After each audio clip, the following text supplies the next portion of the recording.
Let me start by recognizing the members of the KBA Governing Council, whom I can see are ably represented here.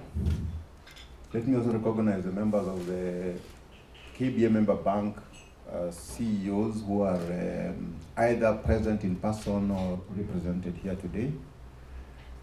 Then let me also recognize our dear friend, the CEO of FSD Kenya, Tamara Cook. Let me also recognize another dear friend of ours, the CEO of the Nairobi Securities Exchange, Mr. Geoffrey Odundo. I can see there are members of the media present today. Distinguished guests, ladies and gentlemen, good morning.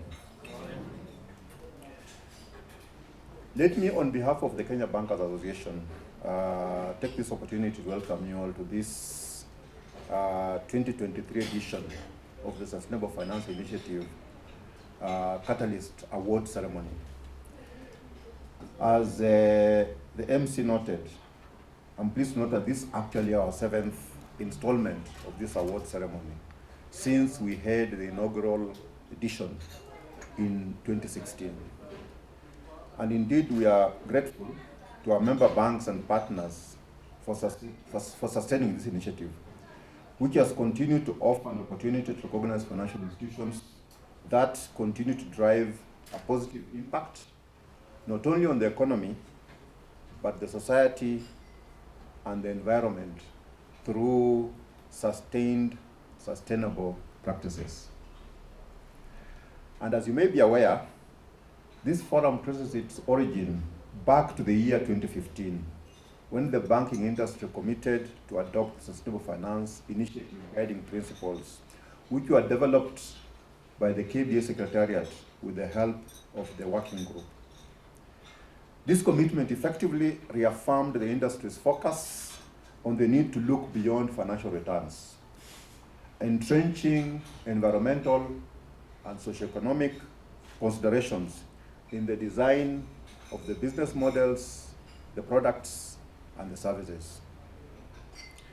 Looking back, I'm happy to note that over the years, the industry has continued to play a leading role in promoting the sustainability innovation through enhanced capacity to manage and mitigate the associated risks.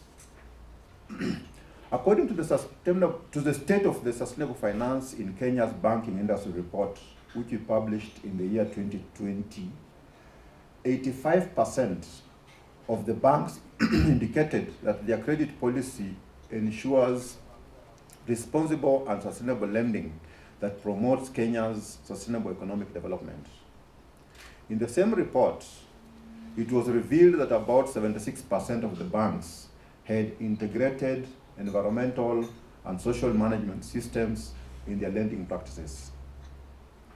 These statistics mean a clear indicator of the encouraging efforts by banks in embracing sustainable banking practices and managing the related risks. However, the report indicated areas that require some attention. For instance, it was shown that a modest 57% of the banks were publishing sustainability reports that were not integrated with their financial reports. Thus, the sector needed further support to encourage more sustainable reporting. That's why I must commend the Central Bank of Kenya for introducing the recently enforced guidance on the climate-related risk management that was released in 2021. As we reflect on the successes of our sustainability journey, it's important to acknowledge that in recent years, the macroeconomic environment has highlighted significant challenges associated with the effects of climate change. Indeed, one of the factors that have been attributed to this trend includes a low level of investment in climate adaptation measures. This trend continues to expose many communities and enterprises to vulnerability. Considering persisting challenges in the economic environment arising from extreme weather conditions and geopolitical tensions, it's important to continue aligning sustainability to emerging demands. Recognizing the reality of climate change and its implications on the economy, and by extension, the banking sector, which is really the financial or economic activity, KBA has been deliberate to support the banking industry in its resolve to look beyond financial returns and address the wider emerging socioeconomic and environmental concerns. Through our SFI e-learning training, we have been able to sensitize our members to make lending decisions that benefit the environment, society, and the economy at large. So far, and since 2015, the program has reached more than 45,000 bank employees. And even though I acknowledge that some of these employees have since left the banking industry, but we are proud that they are still carrying on the gospel of sustainability wherever they are.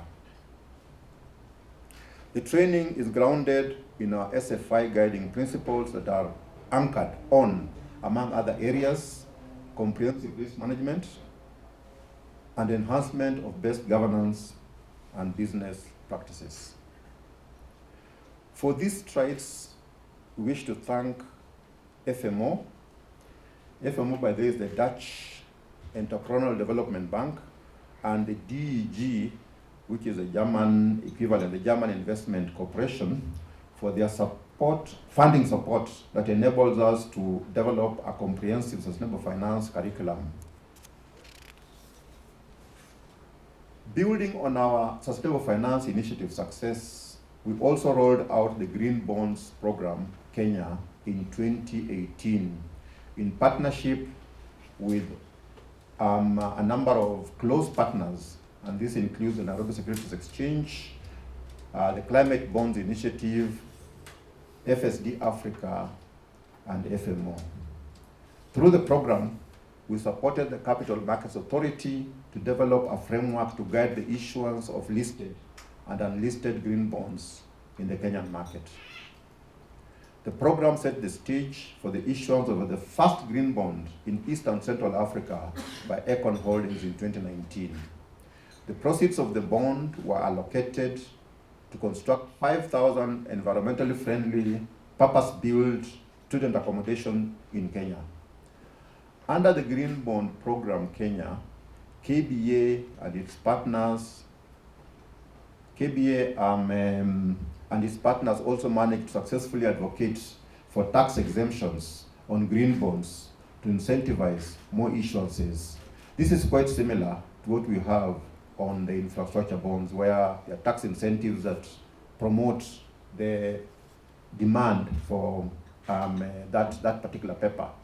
And so now the green bond paper is also in the same category. Indeed, the SFI program has also supported financial inclusion of special previously underserved groups. For instance, the KBA, in partnership with FSD Kenya, proactively developed and rolled out the Deaf Elimu banking app in 2021. The app, meant to equip bank staff with training on the Kenya Sign Language, is expected to go a long way in breaking the communication barrier between bank employees and the deaf customers. Ladies and gentlemen, the scale of the negative impact of climate change is increasingly becoming real day after day, year after year. For this, we do not have the luxury to sit pretty, but recognize and appreciate that transitioning into a low carbon economy is not only inevitable, but urgent. In this regard, engagements such as this forum are critical in systematically charting the way forward towards the rise of the continent's green economy, which is estimated to require a staggering $1.3 trillion worth of capital investments annually. I know mobilizing such trillions is not a small feat, but I'm optimistic that we can explore innovative green instruments to achieve this, or at least a better part of it. I would like to gratefully acknowledge the support we continue to receive from our partners, including FSD Kenya, towards encouraging more inclusive sustainability programs. In this regard, I must also commend the Central Bank of Kenya for introducing the guidance on climate-related risk management in 2021, which has facilitated more sustainability reporting. I would also like to acknowledge the commendable efforts of the KBA Sustainable Finance Initiative Working Group, which midwifed the climate-related financial disclosure reporting template this year. The template is anchored on the 4 pillars of the task force on climate-related financial disclosure framework. And these are strategy, management, risk management, and then metrics and targets. The templates will continue to enable banks to make standardized reports to CBK and by extension to the wider public. As I conclude, I would like to thank all the applicants who took their time to submit entries into this year's awards. You are raising the bar in the sector in ensuring that the country is well on its way to achieving the laid out sustainable development goals. Finally, allow me to reiterate that these awards signify that you are putting measures and identifying clear performance indicators which will encourage banks and the wider financial services sector players to embed sustainable finance practices in their business models. And with those few remarks, asanteni sana, most welcome. Thank you.